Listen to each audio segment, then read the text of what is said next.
Why is my rating 1500? You guys might not know this, but FIDE decided to take away all my rating points retroactively. They just decided, you know what, I can't have any rating points. They took away all my rating. Okay, first game, I'm playing against Darks 1500. We start with my king and pawn in the middle of the board. I'm going to walk my king back and try to play down a pawn. I just manually, I'm going to move my king backwards because I need to get my king out of the center of the board and then try to cover up the king. Go d4. I know if d4 is a good move because it's kind of being a little bit provocative when I don't have development. I'll go f4 to stop the big black center. Let's block with the pony. How many points did I get? I think I get 7 points, which is a lot. It's a lot of points on the leaderboard.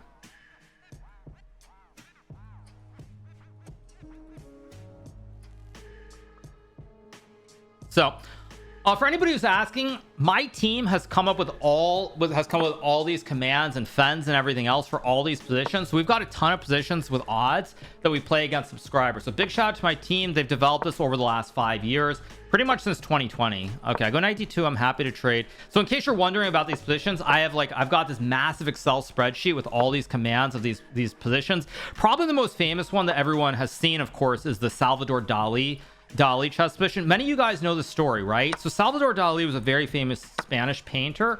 I'm going to play 92 here. Very famous Spanish painter. And many people are aware that many times when he went and ate at restaurants in Spain, he would actually pay for the bill by drawing like a caricature or doing a sketch. But one of these restaurants he went to in Spain, he actually did something quite different. He actually drew a chessboard and all these pieces on different squares. And that's why we have one of these positions that's known colloquially as the Salvador Dali position. So in case you guys were unaware of the lore, we will probably play the Salvador Dali position, but it'll be a bit before we get to that one. Okay, we get queen d6. Let's go bishop e3.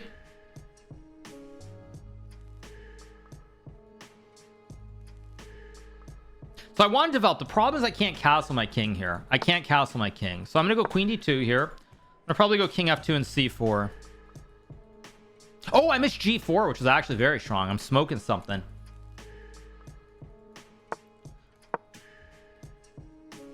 How to send you a challenge? Oh, the queue will start it. Yeah. Let's just take the bishop. Let's go back to e2 here. Bishop is trapped. Yes, the bishop was indeed trapped. Okay, I'm going to play... I mean, a4 is fine, a3 is fine. It's all chess, kind of. I'll go here, move the bishop, move the knight, just redevelop all the pieces here. But yeah, that's the chess lore. You guys probably didn't know that story, right? I'm gonna put the bishop on this diagonal, drop it back, develop the knight, push the pawn to h4 and h5 here, and go from there. I mean, I think most people know that story about Dali, because like he was very famous when he went to cafes. Like he wouldn't pay the bill because I mean he's Salvador Dali, like this very famous Spanish painter. So he would just like draw art and that would be the bill, because of course you could, that piece of art is worth like probably millions of dollars now. But he did that with chess one time, so pretty amazing stuff. He's not the only one. There's also people like Marcel Duchamp, Man Ray. There were quite a few others from that period of art who love chess. We get rook f6. I'm gonna take, because I open up the lane. I'm gonna I can't castle. I move my king to e3. What am I doing? Okay, I'll go king f2 and rook g1. Can't castle at all. I visited his old home in Cadix. It was incredible. Nice. Let's go rook g1. Mamacita.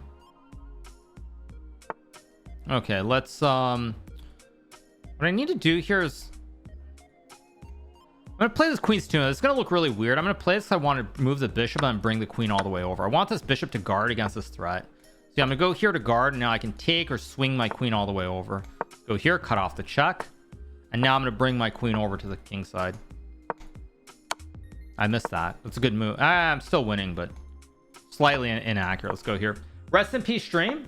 No, the stream is good. What do you mean? Let's go here. What do you mean rest in peace? No, the stream is fine. Take the juicer. Just go back, I guess. I don't know what I'm doing here. I'm being a little bit silly. Let's go here. Okay, now I've got an extra piece. So I'll block it. I need to get this knight in the game. This knight hasn't really been active, so I'm gonna swing the knight all the way over. I'm gonna go for a knight jaunt. Let's Go here, take away the entry squares. I also control the H line.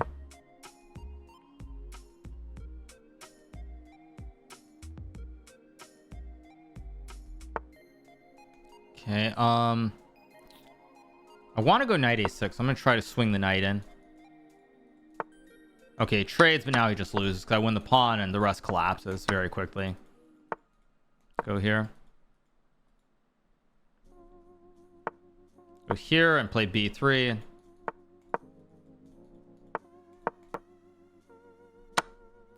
Let's go knight b2.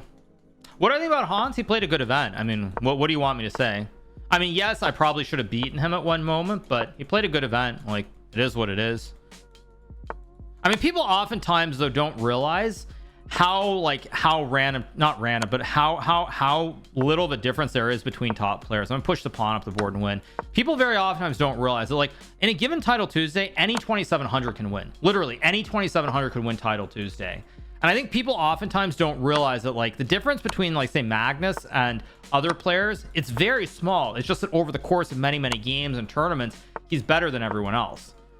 But the margin in, like, an individual game or individual tournament is very small objectively. Very small.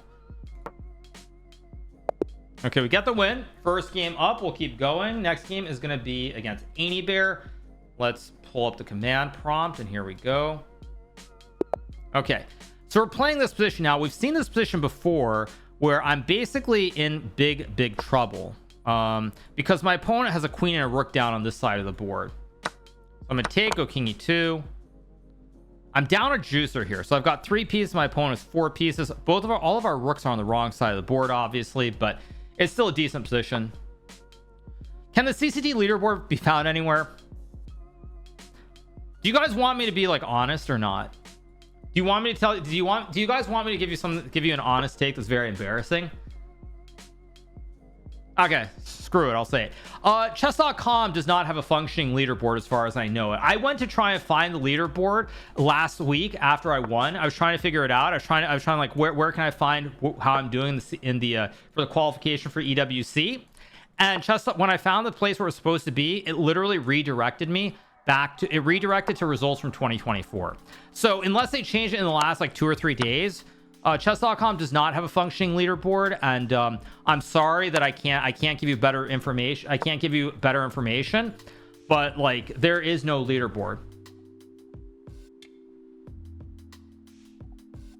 There's literally a link on the Title Tuesday page, and it redirected it to results from 2024. So what to do?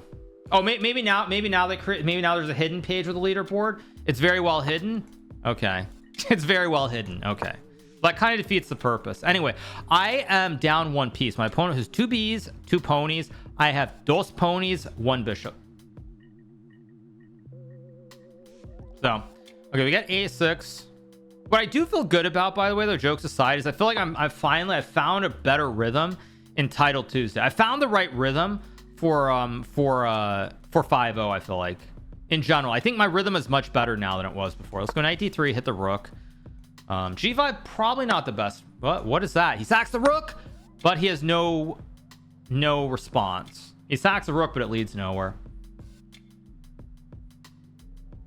Next up is be Conchrist, and then we have Dan Fredenberg, and we have I am. Those are the next 3. That's by a username, obviously. Let's go h4, takes g5, rook h7, hit the pawn. Should be good. Go here. Bum bum bum bum bum bum bum. Let's take the juicer.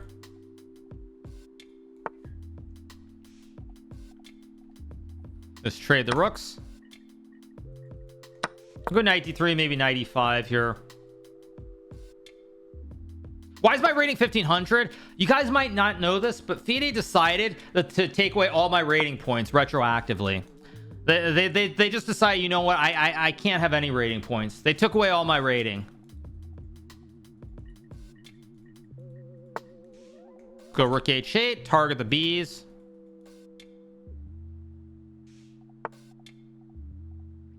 I'm going to attack the knight. At bishop g7, I take the bishop on c8, so it's all good.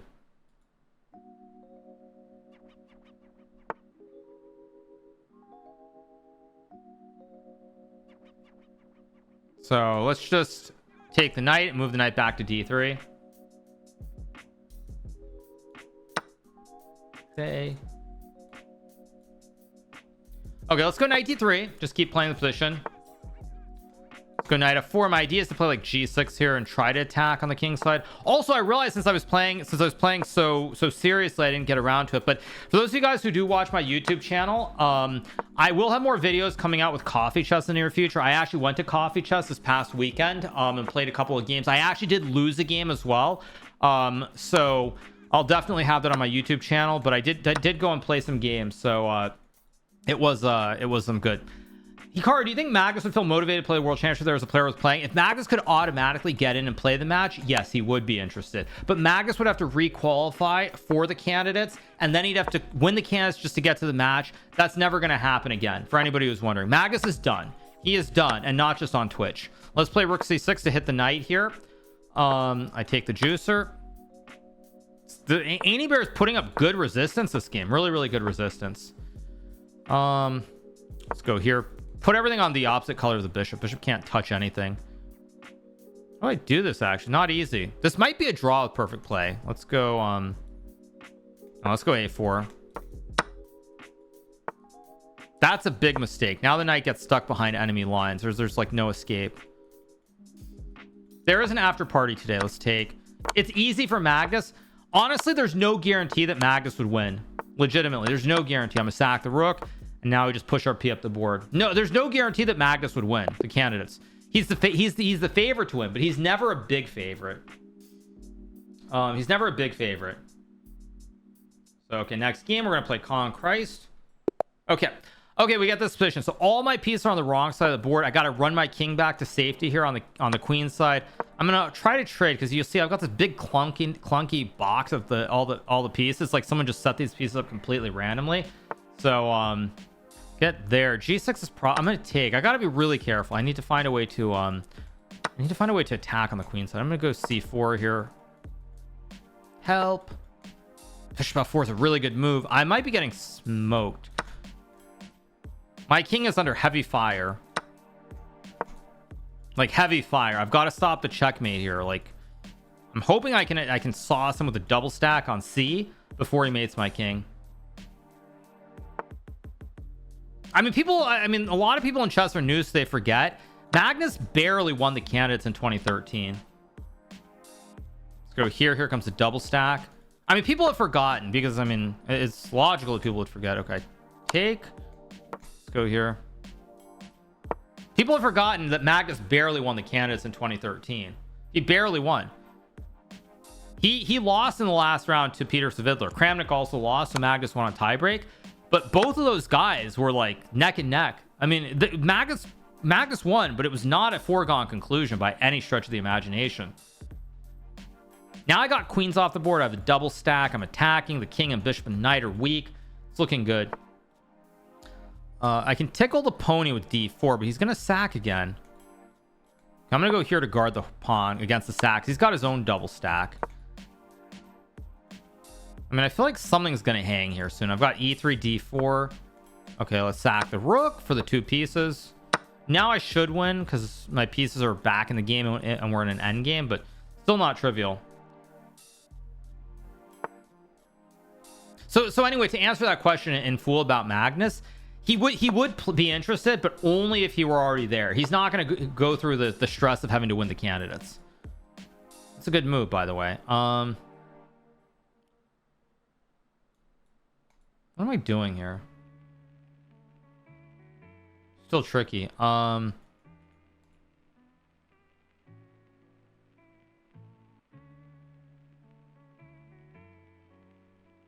not easy. I guess I'll go knight f2 anyway. I can take and play knight f3. That's my plan, at least. Okay, you know what? I'm gonna have some fun. I'm gonna sack the rook, and I'm gonna just use these blockades with the bishop and these knights. Let's use these knights. Here we go. Here we go. Blockade number 1. Let's go knight g4. We create the blockade at midway. Let's go bishop to e4. Now we've got all these light square blockades, and here comes the knight to c4 as well. Go here. Now the rook's being pressured. All my pieces are just glued by the classic diamond hands formation and these knights. I do have e3. I think I should go check and fork the rooks with e3. Now I fork the rooks with the pawn, and I should win the game. It's a good move. I'll dodge it. I don't take, because then he has rook h4 check. Now take this way. And now here comes the p very quickly also.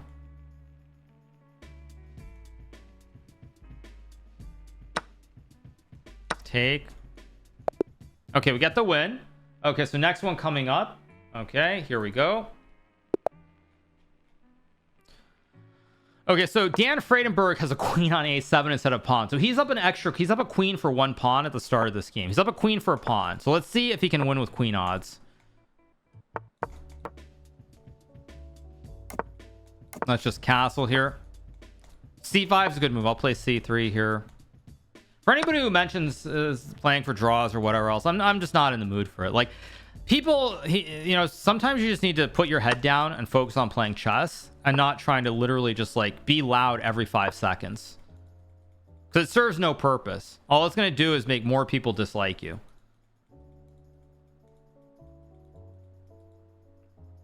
Let's go bishop d2 and a3. Should be fine here. Alman the book is next in the queue, I believe. Yeah. Okay, let's go bishop d2 here and like bishop e1. I'm down a queen here, but all the pieces are on the board, so it's not that bad objective. I mean, these are the same odds that I played against Ludwig the other day at the event. I don't know if many people watched, but I took part in Ludwig's 52 what was it called? Yeah, this I've still got my badge. The Fast 52 talent show. Yeah. So Ludwig did a event, and it was a Fast 52. So it was actually a lot of fun. This guy's outplaying me so far.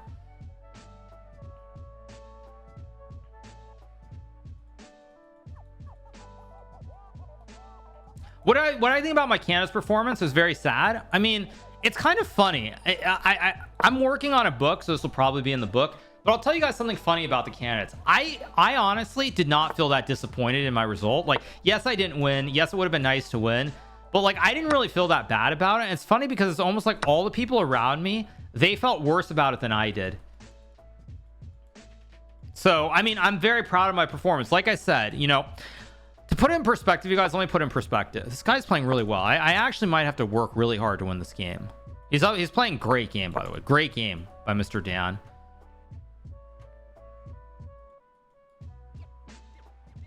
I might have to cheese him on the clock even. But oh my gosh, he's playing. Oh my gosh, this guy's playing incredible.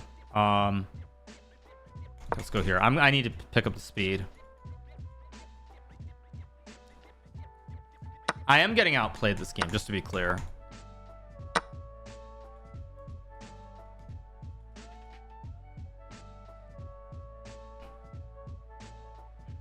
But yeah, so anyway, I'm not sad about it, and I'll tell you why. Because I said this, I said this on my streams before I made the 2022 candidates. But oh great, rookie, what is this guy? This guy's killing me. Go back. I mean, this guy's killing me.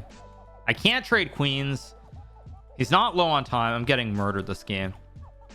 Okay, that's the first move I think might be slightly wrong. Go here.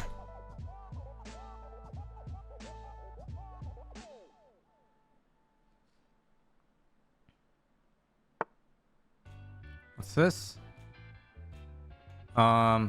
Take. No, you guys, he's not cheating. He's playing well. I mean, seriously, chill. He's playing well. He's not cheating. He's playing well. I just don't think his rating is 1240. That's my point. I think it's like 2000. Or he is just playing very good chess. But I think he's like 2000 as my guess. I don't think he's 1200. I think this guy's a good player. Like, legitimately. I think it's probably like I'm betting he's like 1800 over the board. That's my bet. Maybe I'm wrong, but that's my bet. Okay, let's go rook c7.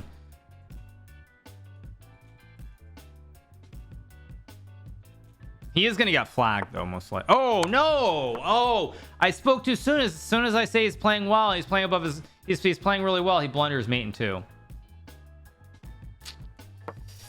Ay, ay, ay. As soon as that happens, oh, that's really unfortunate. Okay, let's keep going. Next game. Ian, you need to be in chess. Yeah, Ian 7764. You need to be in chess.com/play. Yeah, you need to be in chess.com/play. Juliet.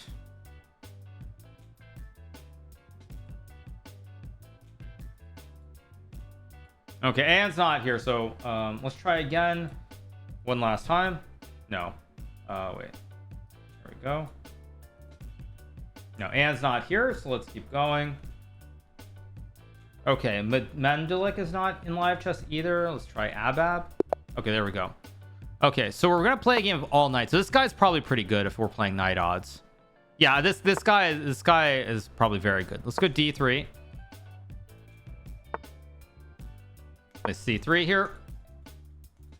Oh yeah, so anyway, as I was saying, I mean, I obviously want to focus on the game and this content of playing with knights. For me, prior to the 2022 candidates, my only really true regret in chess was not having never made the candidates, was having done so poorly in the candidates the one time that I made it. But then in 2022, after I proved that I belonged there, that I could put in a good result, I don't really have any regrets as it relates to like the chess tournaments. Let's go here. Okay, this is all the knights are getting very boxy, but the knights are guarding, right? His knights are guarding his pawns here.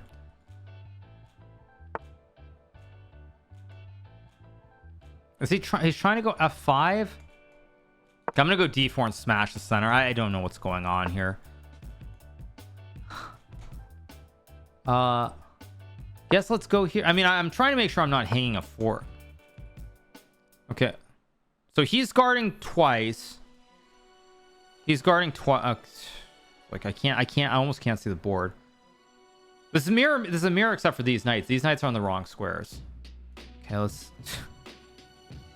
I'll take. I mean, what the knight is going on here? Yes. Okay, well, I want to trade some knights and release the. Let's go here. Hit the pawn. Let's go here. These knights. Okay, that's a blunder. That's a free pawn, I believe. Yeah, it's a free pawn. Okay, so I should be winning. You'll be a legend. Well, no, my point, the reason I mentioned the candidate story for anybody who's wondering is specifically because to me, I feel that was like my one big regret, and then I made it. App to 5K. I mean, App 11's been an amazing stock. I mean, App 11's just been incredible. Let me take a look at it. I mean, I've been riding it the whole way up via calls. Okay, 7-11, so it's not, it's calming down, it seems like, but well, let's go knight F6 here and take. I'm up a pawn here, should be doing well. This pawn's hanging as well. I don't want to go E5. I need my knights. Let's go here, try to trade some knights. But yeah, so once I did that, like the only big regret I had in my chess career is out the window. So if that's out the window, let's go here. If that's out the window, like then it's it's hard to be that disappointed with individual results. And also what I would say separately about it is that honestly, to me on some level, oh my god, I hung the, oh my god, I'm not paying. What was that? Let's go here. Okay.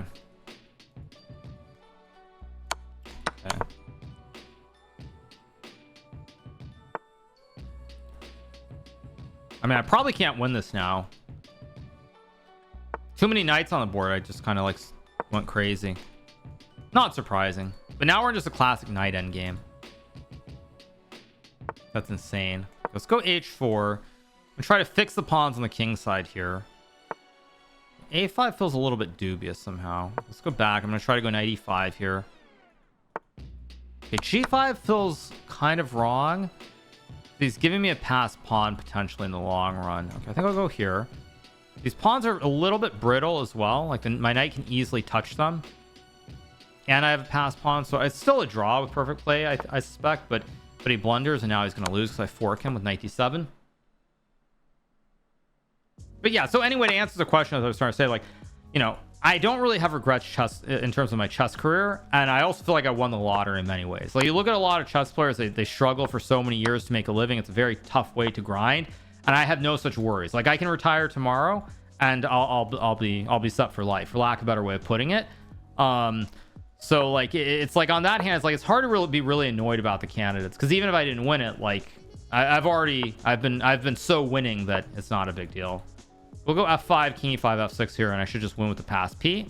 I can also create the wide p post too.